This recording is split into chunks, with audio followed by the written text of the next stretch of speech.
kasih. Selamat pagi. Memaparkan tentang makanan fortifikasi untuk atasi kurang gizi anak ya. Jadi ini memang menjadi masalah hampir 20 tahun ini bekerja melayani ibu-ibu menyusui ya, baik di IDA gitu ya. Jadi khas banget bayi-bayi ASI ini bagus sampai mau makan, nah di situ mereka jadi kurang baik gitu ya. Kebetulan besok kita akan mengadakan Breastfeeding Week ya kan, kami juga atas nama Ikatan Dokter Anak Indonesia mengundang seluruh peserta di sini ya untuk mengikuti acara. Jadi kita tidak bicara ASI di sini ya, tetapi lebih banyak ke makanan pendamping, khususnya makanan fortifikasi. Tanggal 4 itu ada para profesor bicara ASI. Jadi kita akan bicara makanan fortifikasi untuk atasi kurang gizi ya. Jadi saya akan membahas pertama adalah pertumbuhan bayi dan anak ya. Ini harus dipahami oleh para ahli gizi di sini untuk bisa disampaikan pada masyarakat. Kemudian juga tentang growth faltering. Ini besok akan tanggal 4 akan banyak dibahas oleh Profesor Damayanti. Tapi saya akan sekilas di sini membahas karena saking terkenalnya program ASI eksklusif, kadang-kadang orang tua itu mengabaikan kebutuhan bayi, di mana itu sebetulnya yang harus kita lihat. Kemudian yang ketiga adalah ASI, pemberian ASI di 6 bulan pertama, kemudian empasi pada tahun pertama, sebetulnya itu kunci untuk mencegah growth faltering ya. Kemudian seperti tema makanan fortifikasi itu di mana tempatnya, khususnya dalam mengatasi gizi kurang. Dan sebelum acara ini kebetulan saya melakukan survei ya sebetulnya tentang makanan instan yang di kamar praktek itu seringkali agak sedikit ditolak oleh para ibu yang memang maunya memberikan makanan yang natural. Nanti mudah-mudahan kita di sini bisa membahas. Oke, kita mulai saja, silahkan. Nah, ini sebelum saya mulai ke topik, ini adalah yang selalu saya jelaskan di awal ya. Jadi seluruh dokter anak atau tenaga kesehatan yang bekerja untuk anak harus melihat dua aspek ini. Yang pertama adalah aspek pertumbuhan, yang kedua adalah aspek perkembangan. Aspek perkembangan kita tidak bahas di sini, tetapi mungkin kalau yang mau berminat nanti tanggal 4 dengan Prof. Hardiono ya, dalam rangka Pekan ASI. Aspek pertumbuhan ini adalah yang harus diperhatikan dan dipahami oleh para ahli gizi dan para ibu ya, para orang tua. Jadi aspek pertumbuhan ini yang dilihat adalah 3 ya komponen. 1 adalah berat badan, yang kedua adalah tinggi badan, yang terakhir adalah lingkar kepala. Ya, berat badan ini adalah aspek yang pertama harus dipahami karena berat badan ini akan mempengaruhi tinggi dan lingkar kepala. Atau boleh dikatakan bahwa berat adalah parameter awal untuk mengevaluasi apakah pertumbuhan baik atau tidak. Ya, sekali lagi berat badan bayi adalah aspek terpenting untuk mengevaluasi supaya kita bisa menemukan kasus-kasus di mana ada gangguan pertumbuhan yang secara dini kita bisa temukan. Oke ya, silakan berikutnya. Nah, ini yang kita mau sampaikan ke para peserta di sini ya, tentang growth faltering ya. Growth faltering ini harus sangat dipahami. Growth faltering maksudnya adalah perlambatan dalam pertumbuhan bayi atau anak. Nah, ini harus hati-hati khususnya di fase pertumbuhan cepat ya. Fase pertumbuhan cepat itu kalau di dalam kandungan itu tugasnya dokter kandungan atau bidan ya. Kita mungkin akan di sini banyak membahas di fase setelah bayi baru lahir ya. Kemudian juga harus dicatat bahwa kalau growth faltering ini terjadi di 2 tahun pertama, itu biasanya akan berakhir dengan stunting. Nah, ini yang kita sangat sulit atasi kalau sudah terjadi. Jadi di sini kita akan membahas bagaimana kita mencegah terjadinya growth faltering. Ya, oke. Silakan slide. Slide ini hal-hal yang mudah saja saya paparkan, yang praktek aja ya, bukan secara teori, tapi yang mudah saja ya. Yang nomor 1, ibu hamil atau calon perempuan yang ingin hamil itu harus mempersiapkan kesehatannya, karena percepatan tumbuh janin itu adalah yang tercepat dalam fase pertumbuhan manusia ya. Jadi janin dikatakan tumbuh baik kalau tidak lahir prematur dan tinggi badan atau panjang tubuhnya saat lahir itu tidak boleh di bawah 48 cm ya. Nah, fase janin ini adalah 30% dari yang menentukan dari percepatan tumbuh nanti gitu ya. Jadi kita harus hati-hati kalau kita menghadapi bayi prematur yang pasti panjang lahirnya kecil, atau ibu dengan gizi kurang saat hamil sehingga dia melahirkan bayi yang sudah panjangnya kecil ya, di bawah 48 cm ya.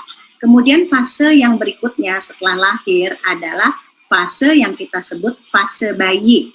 Ya, ini yang kita akan banyak bahas di sini ya. Fase bayi itu dimulai dari tentu saja 0 sampai 12 bulan. Nah, ini 1 tahun pertama ini sebetulnya adalah fase yang tercepat kedua setelah fase janin ya. Jadi fase bayi itu percepatan tumbuh di 1 tahun pertama itu adalah 25 cm per tahun ya. Jadi kalau dia lahirnya 48 atau 50 cm, yang paling keren tuh 50 cm gitu ya, maka 1 tahun dia tambah 25 cm, jadi kita akan dapat bayi atau anak 1 tahun yang panjangnya atau tinggi badannya itu 75 cm gitu ya. Nah, di tahun kedua itu masih fase percepatan cepat, tapi dia lebih lambat dari tahun pertama ya. Jadi fasenya hanya 13 atau 14 cm per tahun ya. Jadi di tahun kedua sebetulnya kalau kita mendapat bayi yang lahir 50 cm, maka tahun kedua itu dia sebaiknya tingginya itu sekitar 87 cm ya. Jadi 75 ditambah 13 gitu ya kira-kira. Nah, kalau di tahun kedua kita dapat 87 cm atau lebih, nanti dewasanya itu kira-kira dia 2 kali lipat, jadi 170 ya. Jadi kan keren tuh kayak orang Eropa gitu ya. Nah, jadi makanya kenapa pemberian ASI eksklusif di 6 bulan pertama plus empasi di 6-12 bulan itu sebetulnya kunci. Jadi kita bisa memprediksi nih, kita bakal dapat anak remaja yang seperti apa gitu ya. Nah, kemudian fase yang 2 sampai 11 tahun itu sebetulnya fasenya itu mulai agak pelan ya, agak pelan, percepatan tumbuhnya itu hanya 6 sampai 7 cm gitu ya. Jadi itu tetap sih adalah waktu, tetapi sebenarnya dia separoh ya dari tahun kedua gitu ya. Nah, kemudian akan mengalami fase percepatan lagi di masa pubertas ya. Kita tidak banyak bicara ini ya, kita bicara di yang 0-2 tahun ya. Oke, silakan. Ini saya pelan-pelan di awal, setelah itu kita akan cepat ya. Oke, silakan. Nah, ini yang sebetulnya kita harus mengerti banget gitu ya. Jadi tadi weight faltering atau perlambatan tumbuh itu tidak boleh terjadi di fase pemberian eksklusif 6 bulan ya. Kemudian juga tidak boleh terjadi di fase empasi gitu ya. Nah, fase yang faltering yang akut itu bisa membuat anak gizi kurang. Jadi kalau gizi kurang tuh kadang-kadang berat badannya dia udah mulai kurang tapi tingginya masih bagus gitu ya. Nah, ini seringkali menjadi hiburan buat orang tua yang berat badannya itu tidak naik bayinya. Mereka bilang, wah tinggi badannya kan masih bagus dok gitu. Ya kalau tinggi badannya udah berubah biasanya kita udah sulit mengejar gitu ya. Nah, kalau gizi kurang ini terjadinya kronis atau lama, inilah yang akan membuat anak-anak menjadi stunted gitu ya. Nah, anak-anak stunted ini kalau kita sepintas lihat kayak proporsional, kayak gizi baik, karena dia udah terlanjur pendek dan gizinya kurang baik. Jadi kalau secara lihat itu kayaknya bagus-bagus aja karena berat badan dan tinggi badannya udah sama-sama rendah gitu ya. Ini yang harus dipahami. Oke, kita slide selanjutnya. Bagaimana kita memonitor? Nah, ini kan yang paling penting sebagai ahli gizi ya. Jadi di fase tadi yang saya bilang paling cepat di 1 tahun, sebetulnya ada hal yang sangat mudah dan praktis sekali untuk memonitor ya. Jadi ini yang rawan ya, 0-3 bulan. Seringkali nih ibu-ibu pada kepengen ngasih ASI tapi berat badan lahirnya 3 kilo ya, lahirnya 3 kilo. 1 bulan tetap 3 kilo. Sebetulnya itu tidak boleh banget. Tidak boleh kurang dari 750 gram. Ya, kalau mau ditawar-tawar sedikit itu 600. Tapi itu adalah calon bayi yang tidak bisa diberi ASI eksklusif 6 bulan. Ya, ini kunci ya. Kemudian di 4-6 bulan pada pemberian ASI eksklusif terutama yang direct breastfeeding, ini juga harus hati-hati ya karena bayi 4-6 bulan itu udah mulai bisa lihat dan dengar. Jadi seringkali menyusuinya jadi distract. Ya, nah ini yang hati-hati ya. Jadi dia berat badan di 4-6 bulan itu harus dapat 600 gram. Kalau mau ditawar itu 450, tuh ibu-ibu sukanya nawar biasanya gitu ya. Tapi kalau kita ditawar-tawar sama klien atau pasien, kita biasanya ajarin bener ya tentang ini ya, kurva berat badan. Oke, slide silahkan.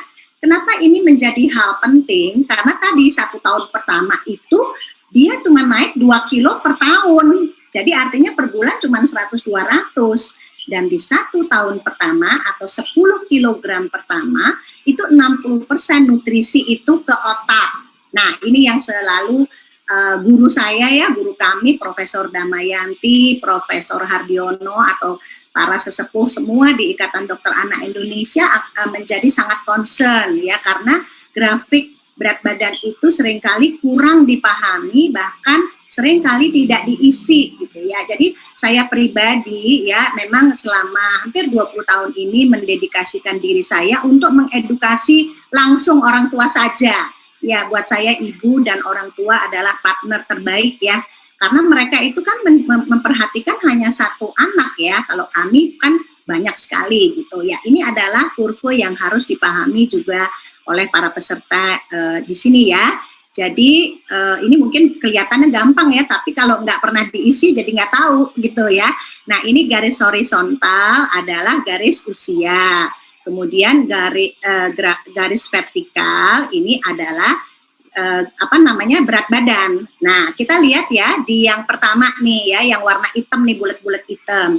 Ini kan kayaknya bagus ya di atas ya, tapi hati-hati di ujung. Ya ingat ya, ini kan belum sampai 2 tahun. Jadi kalau di ujung dia udah mulai mendatar, ini kita harus hati-hati. Ini yang dibilang weight faltering. Tetapi memang kalau dilihat dia usianya terjadi weight faltering itu di setelah 1 tahun, gitu ya. Tapi tetap ini masalah ya kalau kita mau dapat remaja yang 175, 180 ini juga tidak boleh terjadi, gitu ya. Nah kemudian kita perhatikan lagi yang kedua ya, yang bulat-bulat merah nih ya. Ini yang dibilang flat growth, ini yang harus hati-hati banget karena dia terjadinya di bawah 1 tahun, di mana sebetulnya fase percepatan itu di sini sebetulnya yang kita harus manfaatkan. Nah ini yang nomor terakhir yang biru ini yang tidak boleh terjadi ya. Jadi ini seringkali pada anak-anak misalnya ya dia kena penyakit berat, misalnya kayak TBC atau yang lain gitu ya. Jadi ini kita harus cari. Jadi sebelum dia menukik ke bawah, flat aja sedikit, ini sebetulnya kita harus evaluasi apa yang terjadi. Yang sering saya lihat di lapangan tuh bayi itu kalau nggak mau makan dikasih tetek, nggak mau makan kasih tetek lagi, padahal umur udah mau 2 tahun, ya atau lebih dari setahun. Ini tidak boleh. Ya jadi netek melulu itu boleh di 0-6 bulan dengan catatan berat badan harus naik. Gitu ya. Nah ini yang juga harus dipahami ya, sebetulnya ini sama saja Tetapi yang dilihat adalah tidak boleh melihat dalam satu titik ya. Jadi misalnya titik yang ketiga, ini normal, harus dilihat sebelumnya berapa gitu ya. Ini kan kayak normal, tapi nggak boleh kita lihat cuma setitik. Jadi memang dia harus berbentuk garis untuk kita bisa mengevaluasi laju percepatan berat badan itu ya. Kemudian kalau yang gede-gede ini, yang di atas ini, biasanya kita akan melihat berapa tinggi badannya, apakah proporsional, nanti tinggi badannya ternyata lebih pendek, jadi dia mungkin kegemukan. Ini khas banget pada bayi-bayi formula biasanya ya, bayi-bayi formula sering nih di atas-atas gini, kita juga harus ngerem. Jadi anak itu tidak boleh berat badannya kegendutan, tapi tidak boleh juga kekurusan, gitu ya. Oke, slide berikutnya, ini adalah grafik yang memang harus dipahami. Kalau ini mungkin ya di sini para peserta pasti udah canggih lah ya. Biasanya kita akan menghitung indeks massa tubuh, ini terutama pada anak-anak yang mengalami obesitas atau kelebihan berat badan. Kita lihat nih, apakah IMT-nya masih termasuk ideal atau tidak, gitu ya. Oke, slide berikutnya, silahkan.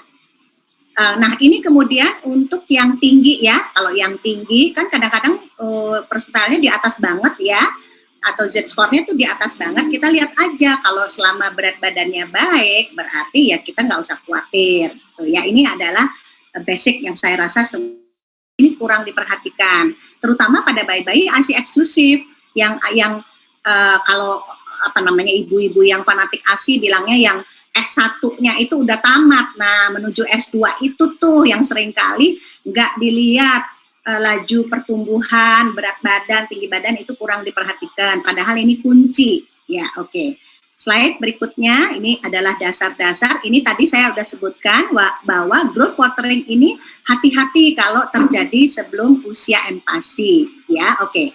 Slide berikutnya, silahkan. Nah, ini juga sama ya, ini untuk memperhatikan aja. Nggak boleh intervensinya tuh udah di ujung sini, udah pasti sulit sekali. Jadi begitu di awal ya, pada usia dia baru aja berat badannya kurang bagus, artinya kalau umur 1 tahun itu kan harusnya 200 gram per bulan, dia nggak naik, itu jangan dibiarin, pasti ada sesuatu. Ya kadang-kadang orang tua bilang, geraknya banyak dok, jadi naiknya ketinggi. Enggak, tetap berat badan harus tambah. Itu yang menjadi ciri khas anak ya, bertumbuh gitu ya. Tidak boleh, kalau kita nggak boleh tumbuh, karena kalau anak harus tumbuh gitu ya. Oke, slide berikutnya. Oke, ini hanya untuk tahu saja tinggi potensi genetik ya. Jadi di 1 tahun pertama sering nih menjadi pertanyaan ibu-ibu ya di kamar praktek. Ibu bapaknya pendek nih, bisa nggak kita bikin anaknya tinggi? Bisa, kalau kita 1 tahun pertama bisa memanfaatkan laju itu. Ya asal jangan lahirnya kecil banget gitu ya. Kalaupun lahirnya kecil, itu kita bisa ngebut tuh di 6-7 bulan pertama gitu ya, ada strateginya lagi gitu ya. Jadi kayak misalnya ASI pada bayi-bayi prematur itu nggak boleh dia hanya netek aja karena tenaganya pasti kurang, padahal kita mau mengejar 1 tahun itu gitu ya. Oke, slide berikutnya. Jadi genetik itu kalau kita mau intervensi itu di tahun pertama. Kalau tahun pertama kita bisa bikin 1 tahun 75, walaupun dia lahirnya misalnya nih 1,5 kilo atau 2 kilo, itu biasanya kita bisa. Tapi memang lebih perlu strategi. Ya, nah kita akan masuk ke dalam pemberian empasi yang kita di Indonesia itu memang menganut 6 bulan. Tetapi tadi dalam kesempatan ini saya mohon para ahli gizi di sini jangan menomorsatukan program. Ya, lihat apakah program pemberian ASI eksklusif itu bisa memenuhi kebutuhan pertumbuhan bayi. Tadi ya pertumbuhan bayi dilihat 0,3 bulan dia harus naik 750 sampai 900 ya. Kalau itu tidak memenuhi kita harus evaluasi, bukan berarti loh langsung aja kasih formula, tidak. Tetapi mungkin kita harus kombinasi dengan ASI perah, kita hitung volumenya, kita perbaiki manajemen laktasinya gitu ya. Kadang-kadang ibu-ibu tuh kan senang banget nabung ASI di kulkas banyak banget, bayinya kecil banget gitu ya. Jadi artinya ini yang saya bilang mereka terlalu mengutamakan program, tapi mereka tidak mengerti bahwa kebutuhan bayi itu adalah untuk tumbuh ya. Nah, WHO dan AAP ini memang menganjurkan 6 bulan. Tapi negara-negara di Eropa itu tidak menganut 6 bulan, jadi 17 sampai 26 minggu. Ya, jadi 4 bulan 1 minggu, asal tanda-tanda atau kesiapan mereka untuk memulai empati ada, itu kita bisa mulai. Ini kalau di negara Eropa. Saya sendiri bekerja di rumah sakit Bunda. Saya selalu menjelaskan ini pada orang tua ya. Kalau yang berat badannya kurang ya, kalau misalnya berat badannya kurang, ibunya masih ngotot nih 6 bulan, saya jelaskan pelan-pelan. Saya bilang kalau ibu bisa ke rumah sakit Bunda atau ke rumah sakit Siloam atau ke rumah sakit Mayapada, sebetulnya mereka itu sama seperti bayi-bayi di Eropa kan, mereka punya pilihan gitu ya. Artinya kalau memang percepatan tumbuh atau kenaikan berat badan tidak terjadi, jangan ragu-ragu, asal kita evaluasi kesiapan dari si bayi itu sendiri untuk menerima empati ya.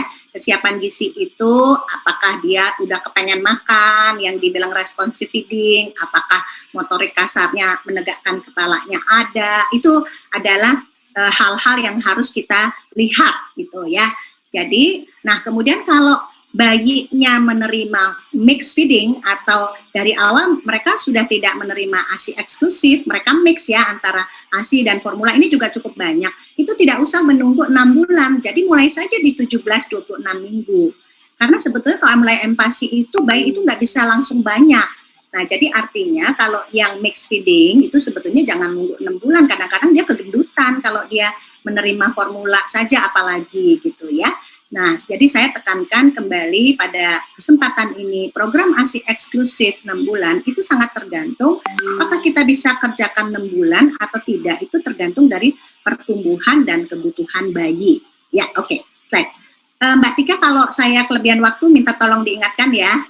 Oke, jadi ini adalah empati, kenapa empati itu kalau memang harus sebelum 6 bulan ya bisa aja gitu ya. Tapi selama berat badannya baik ya, itu kita bisa mulai di usia 6 bulan. 6 bulan nih bayi ASI ya, tetap dia harus ditambah karena mereka biasanya hampir 100% kecukupan zat besi dan zinc itu biasanya sudah tidak terpenuhi. Nanti saya akan kasih lihat tentang kecukupan. Ini tadi sudah disebutkan makro dan mikronutrien, mungkin nanti pembicara lain akan banyak menjelaskan. Saya lebih kepada yang praktis di lapangan saja ya.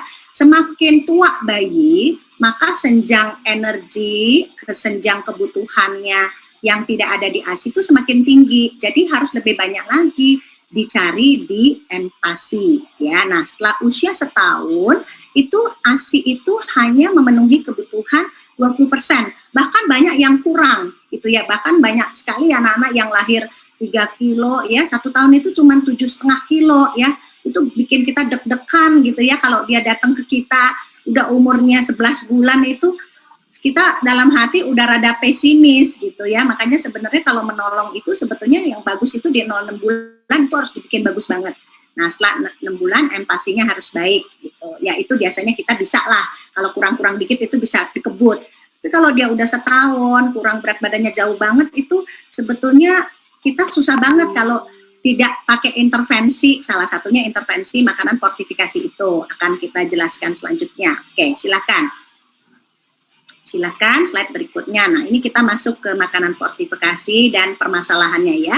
Terus terang makanan fortifikasi kalau di kamar praktek itu tidak gampang-gampang banget. Kita sarankan ya pada bayi-bayi yang sudah mulai dengan ibunya, orang tuanya itu memilih saya maunya natural gitu ya. Jadi kita perlu waktu untuk menjelaskan.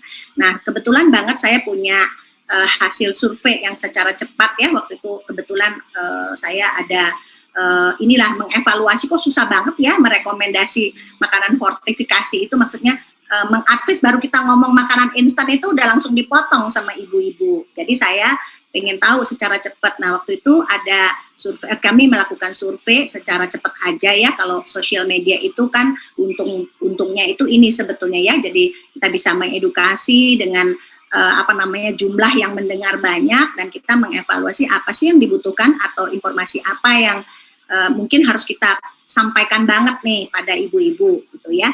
Jadi ini ada 257 ya subjek, tapi yang sebetulnya kalau dilihat responsnya itu 263, jadi artinya ada yang 2 kali memberikan respons gitu ya. Oke, saya akan berdasarkan ini menjelaskan tentang makanan fortifikasi. Silakan.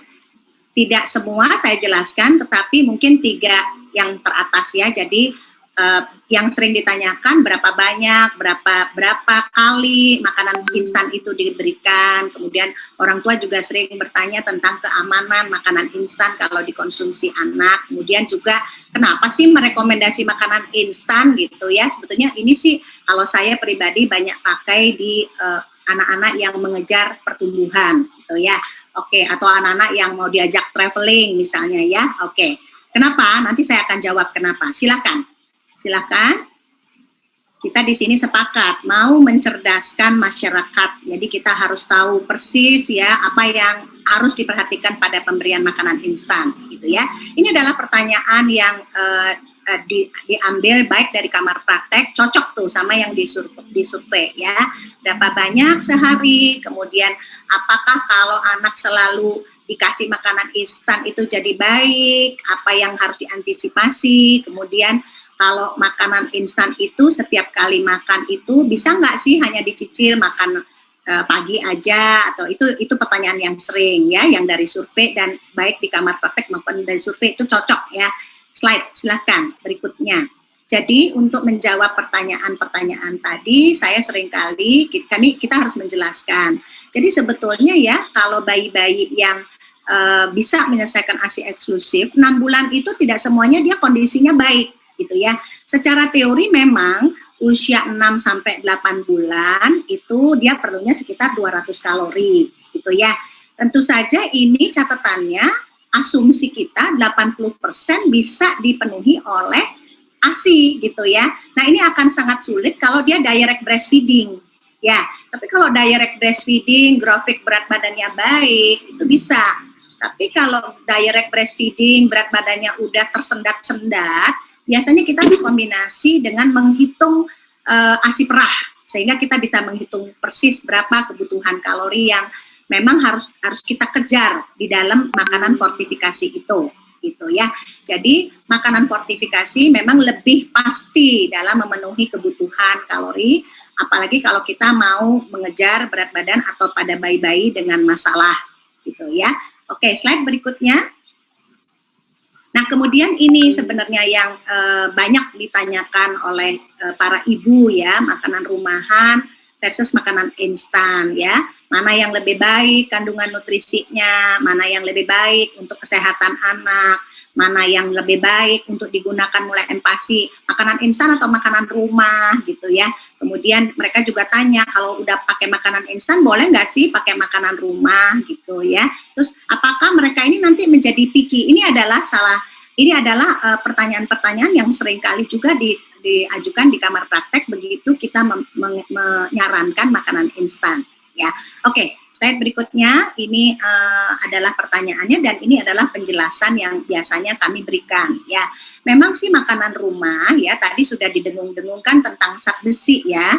Makanan rumah itu sebetulnya jenis zat besinya itu adalah jenis yang HAM ya, iron yang jenisnya HAM. Ini tentu saja lebih mudah dimanfaatkan oleh bayi, oleh pencernaan bayi. Kemudian makanan rumah itu punya jenis bermacam-macam gitu ya. Jadi bisa dia rasa soto, bisa rasa nasi Hainam ya, bisa dia rasa semur gitu. Jadi artinya semua bisa maksudnya lebih bervariasi. Jadi yang menjadi concern kalau yang kita lihat di pasaran biasanya makanan fortifikasi itu jenisnya yang kurang bermacam-macam. Sehingga kalau mereka tidak dikombinasi dengan makanan rumah, kadang-kadang begitu susah makan itu pilihannya jadi sulit gitu ya. Kemudian juga makanan rumah itu jarang menimbulkan reaksi hipersensitivitas. Ini sering pada bayi-bayi yang saat pemberian ASI itu dia memang udah sensitif. Ibunya makan keju atau coklat aja bayinya udah pup berdarah. Nah, ini adalah kandidat yang biasanya makanan fortifikasi biasanya akan menimbulkan reaksi. Jadi kita biasanya tidak terlalu menyarankan pada bayi-bayi yang memang punya reaksi hipersensitivitas di awal dari pemberian ASI eksklusif itu, gitu ya. Kemudian juga kandungan kalorinya tadi saya udah tekan ini sebetulnya yang kita biasanya sangat mendorong ibu supaya mau gitu ya fortifikasi. Kalau mereka kesulitan untuk udah dikasih makan banyak, kata si ibu-ibu, berapa sih Bu banyaknya gitu. Kadang-kadang mereka itu banyak tapi terus yang dikasih itu sarinya aja. Jadi dagingnya yang udah disaring, ampasnya dibuang tuh. Ya jadi tinggal sarinya, padahal dia udah usia 8 bulan misalnya, dimana harusnya sudah ngasih tim. Nah itu yang kita biasanya jelaskan pada ibu. Kalau mereka mampu melakukan porsi makan yang baik, makanan rumahan, sebetulnya harusnya berat badan itu tidak mengalami gangguan. Tapi seperti tadi, kadang-kadang kita dapat bayi yang udah di ujung, udah 8 bulan, udah 9 bulan gitu ya, itu lebih susah mengujar pakai makanan rumahan yang tadinya cuma sari-sari doang. Nah, itu biasanya agak lebih mudah kalau kita mengejar berat badan dengan makanan fortifikasi. Tapi kesulitan lain, bayinya udah kadang nggak mau biasanya, maka seringkali saya biasanya mengkombinasi. Jadi artinya makanan instan itu masukkan aja ke makanan rumah. Jadi masih ada rasa rawon, masih ada rasa semur gitu. Tapi kalorinya atau zat besinya, tadi ya zat besi memang kalau di makanan fortifikasi memang lebih tinggi ya. Kalau di 6-12 bulan ke atas itu kan memang kebutuhan zat besi itu hampir boleh dikatakan harus dicari 100% dari makanan. Nah, padahal itu tidak mudah pada bayi. Nanti kita paparkan ya berapa sih zat besi di makanan rumah. Mungkin ibu-ibu di sini atau para peserta di sini udah tahu semua sebetulnya ya karena ahli gizi. Oke, kita cuma mempertegas aja dalam praktek sehari-hari yang kita harus lihat dan sebetulnya sih berkomunikasi dengan ibu itu yang penting ya. Kalau kita cuma suruh dia tapi mereka tidak diajak untuk berdiskusi, biasanya mereka tidak mengerjakan dengan baik gitu ya. Oke, slide berikutnya silahkan. Nah ini yang saya mau paparkan ya. Jadi kalau 0-4 bulan atau 0-6 bulan yang berat badannya baik, itu sebetulnya nutrisi yang dikasih dari ASI itu mencukupi kebutuhan tumbuh bayi.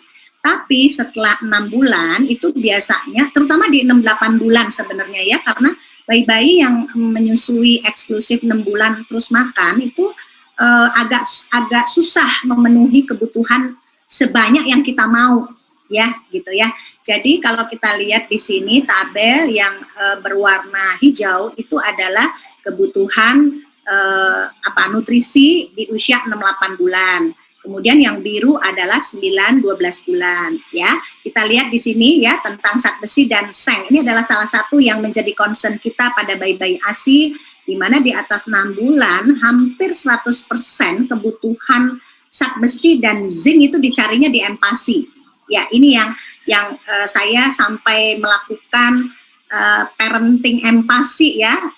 Udah deh dicicil-cicil aja 25.000, benar-benar kita terangin supaya mereka ngerti banget kalau mereka mau pakai makanan rumah tuh berapa banyak mereka harus kasih gitu. Kalau nggak kekejar, apakah memungkinkan dikasih makanan fortifikasi? Dalam hal ini memang orang tua itu kita nggak bisa dikte, kita harus berdialog, berkomunikasi sampai mendapat titik temu ya, supaya ini untuk anak sebetulnya sih tujuannya gitu ya, karena kan di tangan ibu ya anak itu berada, jadi kita juga harus mengerti kesulitan ibu gitu ya.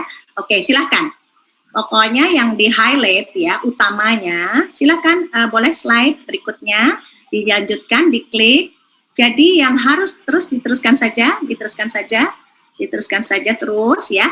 Yang harus dipahami terus aja ini adalah lambang-lambang zat besi. Jadi kebutuhan zat besi bayi di usia 6 bulan itu tinggi ya, 11 mg per hari. Ya, jadi kalau kita bayangin daging, kalau di sini mungkin semua ahli gizi tahu ya, daging 70 gram itu cuman zat besinya cuman 6 mg gitu ya. Memang Ikatan Dokter Anak Indonesia terutama di Satgas ADB ya, anemia defisiensi besi itu ada satgasnya, merekomendasi pemberian zat besi. Walaupun ini juga tidak mudah gitu. Jadi kita biasanya berdiskusi nih sama orang tua ya, kalau misalnya mereka cuman bisa ngasih daging misalnya 30 gram atau ati, itu sebetulnya mereka cuman kasih dikit banget ya, cuman 1 mg padahal perlunya 11 mg gitu ya. Nah, seringkali ibu-ibu, ini kita pilihan, itu biasanya kita sampaikan ke orang tua ya. Kalau kasih zat besi, itu nggak gampang-gampang banget. Satu, rasanya nggak enak. Dua, zat besi itu sebetulnya juga diperlukan oleh kuman-kuman yang di dalam tubuh bayi. Jadi artinya, jadi khawatirnya kalau mereka misalnya ya ada infeksi kencing atau bayi-bayi yang berat badan tidak baik itu seringkali dia ada penyakit. Jadi yang kita bilang silent infection ya, atau ada TBC. Nah, kita biasanya agak ragu-ragu tuh ngasih zat besi walaupun dia sudah anemia. Ya kalau anemianya cuma sedikit itu biasanya kita lebih senang menganjurkan makanan fortifikasi. Ya kenapa? Karena makanan fortifikasi itu terukur zat besinya. Di samping yang lain ya terukur proteinnya, terukur kalorinya. Nah tentu saja ini tetap ya. Satu, bayinya mau atau tidak. Yang kedua, bayinya ada hipersensitif atau tidak. Yang ketiga, ibunya harus benar-benar memahami kenapa kita memakai cara ini. Gitu. Ya, oke. Slide berikutnya. Nah, kemudian ini yang seringkali juga ditanyakan ya, kandungan nutrisi makanan instan. Ini biasanya kita akan jelaskan ya, komposisinya, nilai kalorinya. Oke, slide berikutnya. Nah, ini biasanya juga kita jelaskan ya, tadi menjabarkan yang tadi ya, kebutuhan kalori ya. Kalau kita mau ngajarin pakai makanan rumah, biasanya kita kasih tahu bahwa protein itu kalau 5-10 gram itu dagingnya harus 100 gram, 1 ons ya, 100 gram gitu ya. Kemudian tentu pemberiannya tidak bisa tergantung bayi gitu ya. Biasanya kalau 6 bulan itu dikit banget mereka bisanya bayi-bayi yang baru mulai makan itu kadang-kadang 1 sendok makan itu juga udah susah sekali. Nah ini yang kita harus tekankan, kemudian kita harus tekankan lagi ke orang tua, grafik berat badannya masih melaju atau tidak gitu. Slide berikutnya. Oke, jadi biasanya ini kan tadi ya kadang-kadang kalau 50 gram itu kan dia sekitar 220 kalori. Ini umur 6 bulan ya. Biasanya ini pada makanan-makanan instan itu yang kita ajarkan ke orang tua biasanya ini loh Bu, kalau 50 gram 6 bulan itu segini habisnya, jadi zat besinya udah dapet nih. Terus kalau orang tuanya bilang nggak mau dok atau anaknya alergi, nah kalau anaknya alergi kita agak sulit. Biasanya kita kalau anak yang alergi ya kita harus cari makanan fortifikasi yang tidak ada susu biasanya. Tapi kalau anaknya tidak alergi tetapi tidak mau gitu ya, biasanya kita campur ke makanan rumah gitu ya. Jadi ini memang pilihan tergantung dari kondisi di lapangan ya. Jadi artinya tergantung dari pasien yang kita hadapi gitu ya. Oke, slide berikutnya. Jadi makanan fortifikasi yang biasa kita lihat memang komponen zat besinya, kemudian kalorinya. Nah ini sering juga dicemaskan oleh para ibu ya, jadi ada mitos-mitos makanan ya. Jadi biasanya makanan olahan mereka anggap itu kayak makanan-makanan itu aja, makanan-makanan instan. Nah ini sih kita bisa jelaskan ya bahwa semua yang diedarkan itu harus ada izin POM, BP POM-nya. Jadi mudah-mudahan itu membuat bayi-bayi kita tetap aman kalau dikonsumsi. Ya, dan juga makanan instan itu seringkali lebih disukai ya oleh para ibu kalau lagi traveling misalnya ya, apalagi sekarang ya lagi masa pandemi begini ya, biasanya ibu-ibu kan kalau yang sakit itu makanan-makanan instan ini kayak lebih praktis gitu ya. Oke, slide berikutnya. Nah ini biasanya yang kita berikan beri tips lah buat orang tua ya, kita lihat kalori yang dibutuhkan berapa, karena mereka biasanya kan tanya berapa banyak dok diberikan gitu ya. Kalau yang tadi 50 gram itu kan setara 200 kalori, itu sekitar untuk 6 bulan gitu ya. Dengan bertambahnya usia dia tambah naik gitu ya. Jadi ini yang kita harus ajarkan. Kemudian juga kalau bayi-bayi yang sensitif biasanya kita pilihkan makanan fortifikasi yang tidak ada susu biasanya. Kemudian yang tadi ya, yang sudah ditekankan di awal ya, kandungan zat besi. Ini sebenarnya salah satu alasan kenapa kita pada bayi-bayi ASI khususnya ya. Kalau bayi formula itu sebetulnya kan lebih mudah mengelolanya ya. Jadi kalau bayi-bayi ASI sebetulnya yang agak sulit. Kenapa? Karena komposisi nutrisi di dalam ASI ibu itu dengan bertambahnya usia memang akan menurun. Terutama itu tadi zat besi, zinc ya, kemudian kalori, protein itu pasti turun semua. Ya, jadi walaupun bayinya gendut di usia 6 bulan, ada yang 6 bulan tuh 10 kilo gitu ya. Tapi seringkali kalau kita evaluasi zat besinya itu dia rendah, sehingga itu yang kita harus jelaskan pada ibu gitu ya. Jadi nggak boleh tuh kalau nggak mau makan cuma dikasih tetek walaupun anaknya gendut gitu ya kalau udah 6 bulan. Oke. Silakan, mungkin ini udah yang terakhir ya. Jadi ini mungkin di sini para ahli gizi pasti sudah familiar di sini makanan sehari-hari. Saya juga banyak belajar dengan ahli gizi ya, tentang berapa banyak sih zat besi pada hati ayam yang 70 gram itu ternyata cuma 6,4, padahal mereka butuhnya tuh 11 miligram kalau 6 bulan ya, 6-8 bulan itu dia tinggi ya, nanti kalau di atas setahun itu biasanya lebih rendah, kebutuhannya cuma 7 mg, itu biasanya sih bisa banget dari makanan rumah. Tapi kalau yang sulit itu sebetulnya memenuhi kebutuhan zat besi adalah pada 6-8 bulan atau 6-12 bulan itu. Oke, saya rasa ini yang terakhir ya. Oke, coba ya, saya rasa. Terima kasih.